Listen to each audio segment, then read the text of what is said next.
सिंध में लॉकडाउन खत्म होने के बाद कारोबारी मराकज़ खुल गए। बाजार रात 8 बजे तक खुले रहेंगे। रेस्टोरेंट्स को टेक अवे और होम डिलीवरी की इजाज़त। आउटडोर डाइनिंग रात 10 बजे तक खुली रहेगी। जुमे और इतवार को कारोबार बंद रहेगा। सूबाई वज़ीर तालीम सरदार शाह का स्कूल 19 अगस्त तक बंद रखने का ऐलान। कराची में कोरोना केसेस की शरह में कमी। गुज़श्ता 24 घंटों में मस्बत केसेस की शरह 21.4 रिकॉर्ड की गई। लाहौर, रावलपिंडी, मुल्तान और फैसलाबाद में इंडोर तकरीबात पर मुकम्मल पाबंदी आयद कर दी गई। आउटडोर तकरीबात में 300 से ज़्यादा अफराद शिरकत नहीं कर सकेंगे।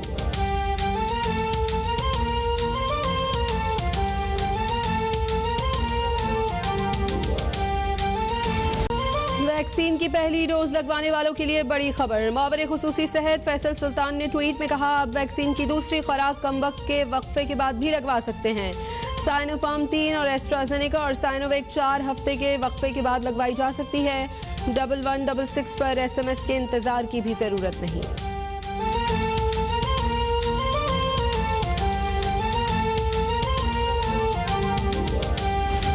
मुल्क में कोरोना की चौथी लहर की शिद्दत बरकरार। 24 घंटों में मजीद 53 अफराद जाँ बहक। 4040 नए मरीजों का इजाफा। मुल्क में कोरोना से अमवात 23,918 हो गई। गुज़श्ता रोज 53,528 टेस्ट किए गए। मस्बत केसेस की शरह 7.5% रही।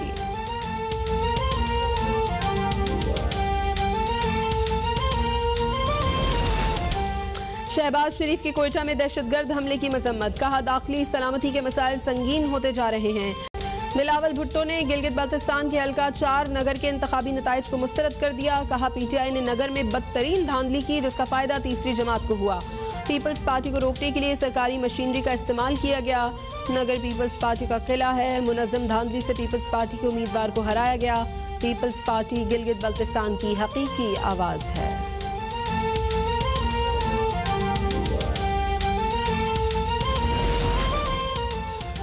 हुकूमत और अपोजिशन में इत्तफाक राय हो तो अगले इलेक्शन इलेक्ट्रॉनिक वोटिंग मशीन पर कराए जा सकते हैं। वज़ीर इत्तलात फवाद चौधरी का बयान। कहा, इंतखाबात में शफाफियत के हवाले से लाहेमल तय करना होगा। इलेक्ट्रॉनिक वोटिंग मशीन इंतखाबात में शफाफियत का बेहतरीन जरिया है। इस हवाले से तमाम तैयारियां मुकम्मल हैं।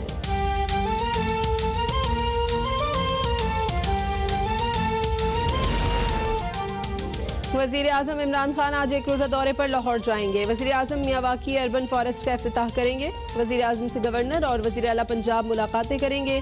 वज़ीर आज़म मुतादिद इजलासों की सदारत भी करेंगे। वज़ीर आज़म को मुहर्रमुल हराम के सिक्योरिटी इंतजामात पर भी ब्रीफ किया जाएगा। बैक बुलेटिन का आगाज़ करेंगे। महकमा दाखिला सिंध की जानिब से लॉकडाउन में नरमी के बाद आज से शहर में ज़िंदगी मामूल के मुताबिक जारी है। नुमाइंदा अब तक रेहान खान से मजीद बात कर लेते हैं। जी रेहान, अपडेट कीजिएगा। शहर में मामूलात ज़िंदगी बहाल होना शुरू हो गए हैं? जी बिल्कुल, कोरोना वायरस की बढ़ती हुई शरह को देखते हुए हुकूमत सिंध की जानिब से कराची समेत पूरे सिंध में 10 दिन के लिए लॉकडाउन लगाया गया था। आज से जो है वो लॉकडाउन में नरमी कर दी गई है, जिसके बाद तमाम कारोबारी मराकज़ जो है मुकम्मल तौर पे खुल गए। कारोबारी औकात कार के अंदर भी जो है वो इजाफा किया गया है। कारोबार सुबह 6 बजे से रात 8 बजे तक जो है वो जारी रखा जा सकता है। इसके अलावा रेस्टोरेंट के अंदर जो है जो मुख्तलिफ होटल्स हैं वहाँ इंडोर डाइनिंग पे पाबंदी है, लेकिन आउटडोर डाइनिंग रात 10 बजे तक की जा सकती है। इसके अलावा पब्लिक ट्रांसपोर्ट भी जो है अब सड़कों पर नज़र आ रही है। पब्लिक ट्रांसपोर्ट के अंदर 50% मुसाफिरों को बिठाया जा सकता है। इसके अलावा जो है वो कराची समेत पूरे सिंध के अंदर जो है वो तालीमी इदारों को जो है वो आशूरा तक, मुहर्रम तक जो है वो बंद रखने का फैसला किया गया है। ताहम जो इम्तहानात हैं मैट्रिक, इंटर के और यूनिवर्सिटीज़ के, वो अपने शेड्यूल के मुताबिक लिए जाएंगे। इसके अलावा जो दूध की दुकानें हैं, मेडिकल स्टोर और गोश्त की दुकानें हैं, वो लॉकडाउन में नहीं आती। वो मुकम्मल जो है औकात कार के अंदर जो है वो अपना कारोबार जारी रख सकते हैं। लेकिन इसके अलावा दीगर जो दुकानें हैं वो रात 8 बजे तक खुलेंगी। 8 बजे के बाद तमाम दुकानें जो है वो बंद कर दी जाएंगी। हुकूमत सिंध ने जो है वो आज से लॉकडाउन में नरमी का ऐलान किया। इसके साथ मैं आपको बताऊं, ये जो लॉकडाउन में नरमी की गई है, इसके अंदर एक चीज़ और भी बताई गई है कि कराची समेत पूरे सिंध में 2 दिन सेफ डे के तौर पे मनाए जाएंगे, जिसके अंदर जुम्मा और इतवार को मुकम्मल लॉकडाउन होगा। कोई भी कारोबारी मराकज़ जो है वो जुम्मे और इतवार को नहीं खुलेगा और पब्लिक ट्रांसपोर्ट भी इन दिनों में जो है वो नहीं चलेंगी। जी पेशावर समेत खैबर पख्तूनख्वा में कोरोना वायरस की चौथी लहर के बायस अमवात और मुतासर अफराद की तादाद में खतरनाक हद तक इजाफा होने लगा है। खैबर पख्तूनख्वा के 16 अजला में कोरोना केसेस में इजाफा रिकॉर्ड किया गया है। जिला शांगला में केसेस 100% तक बढ़ गए हैं। 24 घंटों के दौरान 16 अमवात और 646 केसेस रिपोर्ट हुए हैं। मजीद इस बारे में अपडेट्स लेंगे जान अफजल से। जान अफजल, अपडेट कीजिएगा, सूबे में क्या सूरत हाल है? जी बिल्कुल, महकमा सेहत खैबर पख्तूनख्वा की जानिब से ये रिपोर्ट सामने आई है कि पेशावर समेत खैबर पख्तूनख्वा में कोरोना की जो चौथी लहर है उसके बायस अमवात और मुतासर अफराद की तादाद में खतरनाक इजाफा होने लगा है। खैबर पख्तूनख्वा के 16 अजला में कोरोना केसेस में इजाफा रिकॉर्ड किया गया है, जिसमें जिला शांगला में 100% इजाफा रिकॉर्ड किया गया है, जबकि पेशावर में 13%, जई खान में 32%, मर्दान में 14%, सवादी में 8% केसेस रिकॉर्ड किए गए हैं। इसी तरह अपर चतराल में 6 और लोअर चतराल में केसेस की शरह जो है तो वो 19% तक हो गई है। आपको ये भी बताता चलूं कि पेशावर समेत 13 अजला में कोरोना केसेस 5% ज्यादा है, जबकि खैबर पख्तूनख्वा में कोरोना केसेस की मुस्बत केसेस की जो शरह है वो 6.4 है। इसी तरह ये भी बताया गया है कि गुज़श्ता 24 घंटों में सिर्फ जिला पेशावर में शांगला में कोरोना केसेस 100% तक बढ़ गए हैं। जान अफजल, 40 अफराद कोरोना वायरस से मुतासर हुए हैं। कोरोना के मजमूई केसेस की तादाद 10,71,620 हो गई है। मुल्क भर में कोरोना मस्बत केसेस की शरह और अमवात में मामूली कमी। National command and operation centre के अदाद शुमार के मुताबिक कोरोना के मस्बत केसेस की शरह 7.54% रही। गुज़िश्ता 24 घंटों के दौरान मुल्क भर में कोरोना के 53,528 टेस्ट किए गए, जिनमें से 4,040 अफराद में वायरस की तस्दीक हुई है। सिंध में कोरोना केसेस की तादाद 4,04,000, खैबर पख्तूनख्वा में 1,48,619, पंजाब में 3,64,680, इस्लामाबाद में 90,660, बलूचिस्तान में 31,177, आजाद कश्मीर में 27,288 और गिलगित बल्तिस्तान में 8,796 हो गई है। NCOC के मुताबिक कोरोना में मुब्तला 53 अफराद जहांबा न हो सके, जिसके बाद कोरोना से हलाकतों की तादाद 23,918 हो गई है। गुज़िश्ता रोज जान बहक होने वाले कोविड में मुब्तला 25 अफराद वेंटिलेटर्स पर जेर इलाज थे। इस्लामाबाद में 46%, पेशावर 38%, मुल्तान 34%, जबकि रावलपिंडी में 28% अफराद अब भी वेंटिलेटर्स पर मौजूद हैं, जबकि आजाद कश्मीर और बलूचिस्तान में कोई भी मरीज वेंटिलेटर्स पर मौजूद नहीं है। 24 घंटों के दौरान मुल्क भर में 2,765 मरीज कोरोना से सेहतयाब भी हुए, जिसके बाद मजमूई तौर पर सेहतयाब होने वालों की तादाद 9,64,404 हो गई है। और अपडेट करें आपको, गुजरावाला में वैन हादसे में जान बहक 10 में से 6 अफराद की शनाख्त हो गई है, जबकि वाक़े का मुकदमा भी दर्ज कर लिया गया है। पुलिस के मुताबिक वैन को टक्कर मारने वाला ट्रक ड्राइवर मुकदमे में नामजद है। वैन में सवार 10 अफराद जान बहक और 7 जख्मी हो गए थे। MS के मुताबिक DHQ अस्पताल में अब तक 6 लाशों की शनाख्त हो सकी है। लाशों की शनाख्त के लिए DNA के सैंपल्स लिए गए हैं। गुजरावाला में मुसाफिर वैन हादसा, थाना कैंट में वाक़े का मुकदमा दर्ज कर लिया गया है। पुलिस के मुताबिक वैन को टक्कर मारने वाला ट्रक ड्राइवर मुकदमे में नामजद है। वैन में सवार 10 अफराद जान बहक और 7 जख्मी हो गए थे। इसके अलावा DHQ अस्पताल में अब तक 6 लाशों की शनाख्त हो सकी है। MS के मुताबिक लाशों की शनाख्त के लिए DNA के सैंपल्स भी ले लिए गए हैं। गुजरावाला में वैन हादसे में जान बहक 10 में से 6 अफराद की शनाख्त हो गई है। इस वाक़े का मुकदमा भी दर्ज कर लिया गया है। ब्यूरो चीफ शान बेग से मजीद बात कर लेते हैं। शान, अपडेट कीजिएगा, क्या तमाम अफराद की शनाख्त हो गई है?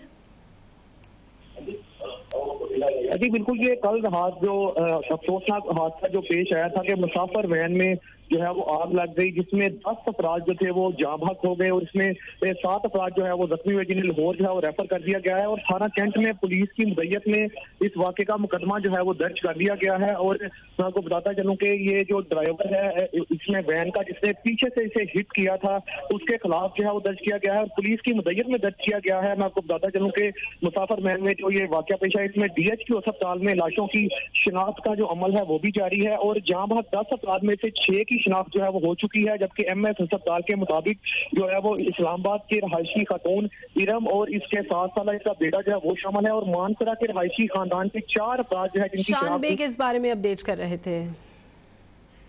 वज़ीर आज़म के मुआविन खुसूसी मौलाना ताहिर अशरफी इस वक्त प्रेस कॉन्फ्रेंस कर रहे हैं, आपको बराह रास्त लिए चलेंगे। असहाब रसूल व अहले बैत बयान करें, فضائل سیدنا امام حسین علیہ السلام بیان کریں، لیکن آپ دوسروں کے مقدسات کی توہین نہ کریں۔ نہ تکفیر کی اجازت دی جائے گی، نہ توہین کی اجازت دی جائے گی۔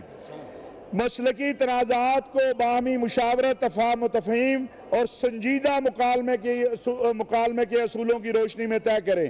امہات المؤمنین، صحابہ اکرام، اہل بیت اطہار، اولیاء اکرام، تابعین و تبع تابعین، حضرت امام مہدی اور تمام اکابرین امت کے ادب اور احترام کو ملحوظ رکھا جائے، اور کسی بھی قسم کی توہین اور تنقید کو نابرداشت کیا جائے گا۔ اور ہم ذاکرین، واعظین، علماء، خطبہ سے یہ امید رکھتے ہیں کہ وہ بھی اس معاملے میں جو ہے وہ کوئی شکایت کا موقع نہیں دیں گے۔ خطبات جمعہ میں اور مجالس میں اور اجتماعات میں مظلوم کشمیریوں اور فلسطینیوں کے ساتھ اظہار یکجہتی کیا جائے گا، اور جو ان پر مظالم ہو رہے ہیں اس کی بھرپور مذمت کی جائے گی۔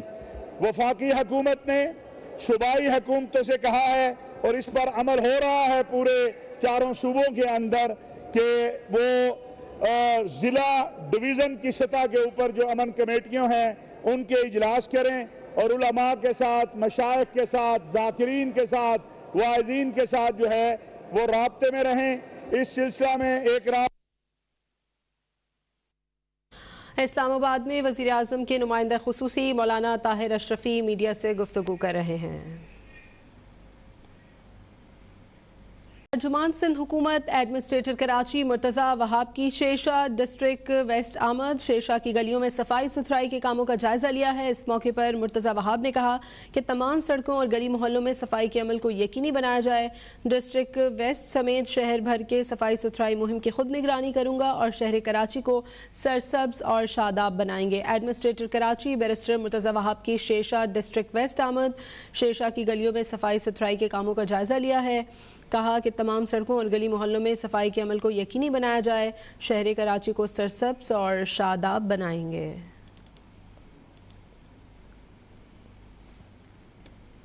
اور نیپرا نے حیدرآباد کے علاقے لطیف آباد میں ٹرانسفارمر پھٹنے کے واقعے پر ہیسکو کو شو کاز نوٹس جاری کر دیا ہے۔ حیدرآباد میں ٹرانسفارمر پھٹنے سے 10 لوگ جاں بحق اور 12 زخمی ہو گئے تھے۔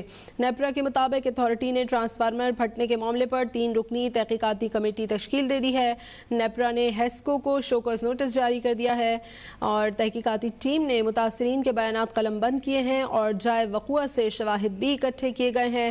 نیپرا کے مطابق تحقیقاتی ٹیم نے ہیسکو کام سے بھی پوچھ گچھ کی ہے۔ تحقیقاتی ٹیم نے متاثرہ ٹرانسفارمر بنانے والی کمپنی کا بھی دورہ کیا ہے۔ تحقیقاتی ٹیم نے تفتیش مکمل کرنے کے بعد اتھارٹی کو رپورٹ پیش کی تھی۔ اتھارٹی نے رپورٹ کی روشنی میں ہیسکو کو شو کاز نوٹس بھی جاری کیا ہے۔ نیپرا کے مطابق اتھارٹی کا ہیسکو کو 15 دن کے اندر شو کاز کا جواب دینے کی ہدایت کی گئی ہے۔